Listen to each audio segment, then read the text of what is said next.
Bienvenue, messieurs et dames, dans ce tout nouveau numéro de l'Aegis, qui veut tout simplement dire loi. Ici, nous traitons toutes les questions qui ont trait au droit. Et aujourd'hui, pour votre bonheur et votre plaisir, nous recevons un professionnel de droit, un juriste avéré et averti. Maître Adolphe Kachunga, expert en droit des affaires, en droit minier et droit pétrolier. Il est également enseignant à l'École nationale du cadastre et foncier.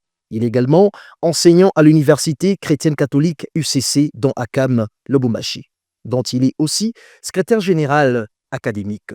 Avec lui, nous allons naviguer dans le droit OHADA. Et spécialement, nous parlerons du statut d'un commerçant au regard du droit OHADA tel qu'appliqué en République démocratique du Congo. Maître Adolphe Kachunga, bonjour. Bonjour, très cher Théophile, je vous espère bien portant. Oui, nous allons très bien. Très bien. Alors, comme le dit un principe en droit, ubi societatis ubius. Partout où il y a une société, il y a forcément le droit. Alors, voici déjà la première question, Maître Adolphe Kachunga. Qu'est-ce que l'on peut retenir d'un commerçant ou du statut d'un commerçant au regard du droit OHADA tel qu'appliqué en République démocratique du Congo? Merci beaucoup, très cher Théophile. Merci de la question. Comme vous le savez, parce que le droit OHADA est appliqué en RDC depuis 2012. Ouais. Alors, toutes les questions relatives aux affaires, à l'exercice des activités commerciales, les questions des entreprises individuelles ou sociétaires, relèvent actuellement de l'empire du droit OHADA. Ce qui fait que la question plutôt du statut du commerçant, de la qualité du commerçant, ne peut être explicitée que par les instruments juridiques du droit OHADA. Et donc, par définition, suivant ou au terme de l'interprétation que se dégage de l'article 2 de l'acte uniforme portant droit commercial général, un commerçant, c'est toute personne, physique ou morale, qui accomplit les actes des commerces par nature et en fait sa profession habituelle. Et voilà donc ce qu'il faut retenir de manière succincte sur un commerçant en droit OHADA au sens de la loi. Voilà, merci beaucoup, Maître Adolphe Kachung. Je prends directement la deuxième question pour éclairer ceux qui nous suivent en ce moment. Alors, je voudrais savoir, est-ce que une personne qui vend chez lui à la maison, devant sa parcelle, bien entendu, comme nous le voyons ici dans notre pays, qui vend devant sa parcelle quelques articles, est-ce que cette personne peut être aussi appelée commerçant? Une très belle question. En fait, comme je le disais tantôt, c'est que pour être commerçant, la première des choses, c'est qu'il faut accomplir les actes des commerces par nature. Alors, il faut accomplir ces actes à titre de profession et de manière habituelle. Et si cette personne qui vend chez lui dans un kiosque est donc les fait à titre de profession et de manière habituelle, il est déjà considéré comme un commerçant. C'est-à-dire, en d'autres termes, que les actes de commerce dont question dans la loi ou dont question dans la présente émission ne devront pas ou ne devraient pas être posés de manière inhabituelle, occasionnelle ou circonstancielle. Ça doit être des actes qui se posent de manière permanente, de manière continue. Et c'est donc cela. Et donc, la personne est considérée comme commerçante. Cependant, c'est un commerçant de fait si la personne ne parvient pas à répondre aussi à certaines conditions prévues par la loi. C'est donc cela ce que je peux répondre à cette question. Merci, Maître Adolphe Kachung. Nous évoluons, messieurs et dames. Alors, Maître Adolphe Kachung, qu'est-ce que nous devons retenir en ce qui concerne le RCCM? Et déjà, ça veut dire quoi? Et qu'est-ce que nous devons retenir par rapport à cela? Le RCCM, c'est un répertoire public, n'est-ce pas, qui reprend les identités complètes, donc ainsi que les numéros de toute personne, bien entendu, qui y est impliquée dans l'exercice des activités commerciales. Alors, il est prévu par la loi, notamment l'acte uniforme portant droit commercial général, évoqué tout à l'heure, que le RCCM devra être tenu au niveau du greffe du tribunal des commerces, n'est-ce pas, dans les ressorts duquel exercent les commerçants. Cependant, Pour le cas du pays qui est le nôtre, il faut noter que le RCCM ou la gestion du RCCM au niveau local relève, n'est-ce pas, du guichet unique de création d'entreprise. Il y a aussi un fichier au niveau national. Il y a aussi un fichier au niveau régional. Voilà. Voyez-vous, c'est comme ça que se présente la gestion du RCCM. Donc, ce qu'il faut retenir, c'est un registre, un répertoire qui regorge, qui reprend, n'est-ce pas, les éléments qui identifient toute personne impliquée dans l'exercice des activités commerciales. En tout cas, merci beaucoup, Maître Adolphe Kachong, pour ces éclaircissements.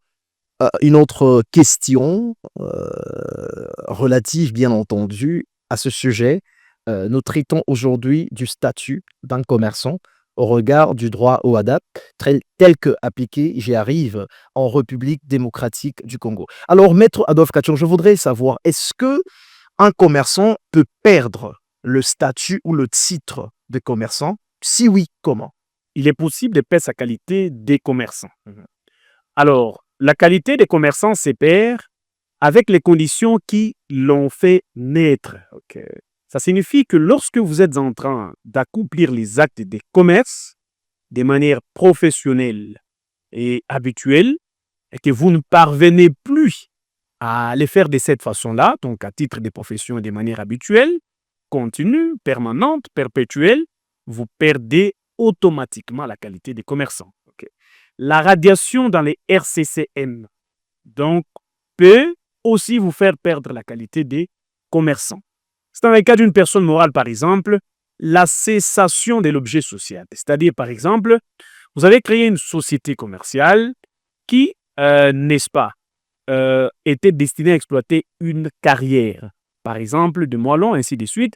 Lorsqu'il n'y a plus de moellons dans cette carrière, et donc cette activité cesse, et ça peut mettre fin à vos activités commerciales. Donc, il y a plusieurs conditions, il y a plusieurs éléments, même la faillite, ainsi de suite, qui peuvent faire que l'on puisse perdre la qualité des commerçants, soit en tant que personne, commerçant personne physique, soit encore en tant que commerçant personne morale. Voilà donc. Merci beaucoup, Maître Adolphe Kachong. Pour ceux qui viennent de nous prendre en diffusion en cours, je vous rappelle que vous suivez votre émission Légis, qui veut tout simplement dire loi. Ici, nous traitons toutes les questions qui ont trait au droit. Et aujourd'hui, nous avons reçu pour vous, ou nous recevons pour vous, un professionnel de droit, un expert en droit des affaires, droit minier et pétrolier. Il est également enseignant à l'École nationale du cadastre et foncier dans notre pays. Il est également enseignant à l'Université chrétienne catholique d'Ouakam, UCC Lubumbashi. Il est également secrétaire général académique de cette université. Alors, Maître Adolphe Kachonga, je voudrais également savoir quelle est la juridiction, ou quelles sont les juridictions, bien entendu, s'il y en a, quelles sont les juridictions habilitées à connaître des litiges ou les différends qui naîtraient entre les commerçants. Ce qu'il convient de noter d'abord, c'est que la matière commerciale en droit, c'est une matière spéciale. Cela étant, les traitements juridictionnels des questions, n'est-ce pas, qui sont afférentes aux litiges ou aux contestations entre commerçants, relèvent des juridictions purement commerciales. Alors, lorsqu'il y a un litige, une contestation qui naît entre les commerçants, la première juridiction à laquelle on s'adresse, c'est le tribunal des commerces. Et donc, le tribunal des commerces, c'est la juridiction du premier degré à laquelle on s'adresse en cette matière-là. Mais lorsque la décision rendue par le tribunal des commerces n'a pas été acquiescée par l'une des parties au procès, celle-ci peut l'entreprendre, n'est-ce pas, en recours devant la cour d'appel, n'est-ce pas, qui est notamment la juridiction du second degré. Il peut aussi également arriver que la cour d'appel a rendu son arrêt, mais que celle-ci n'est pas la bienvenue dans les chefs de l'une ou de l'autre partie. Alors la partie qui n'a pas accepté la décision, l'arrêt de la cour d'appel, peut aussi l'entreprendre en cassation. Il convient de noter que la cassation n'est pas un troisième degré. Alors, elle peut l'entreprendre en cassation, soit devant la cassation ordinaire, soit devant la Cour commune de justice et d'arbitrage, la CCJA, qui fera peut-être justement sur votre initiative au biais d'une autre émission. Et la juridiction ou les juridictions qui sont impliquées en cette matière, c'est les tribunaux des commerces, la Cour d'appel, la Cour de cassation ordinaire ou la Cour commune de justice et d'arbitrage, qui est une juridiction de cassation, mais relevant plus exclusivement du droit au WADA.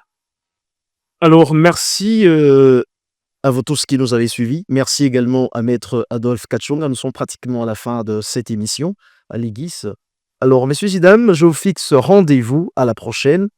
Cette émission, nous recevons des professionnels du droit qui nous éclairent sur des questions, bien entendu, et entrées au droit. Et c'est avec le même et réel plaisir que nous allons nous rencontrer prochainement. À la revoyure.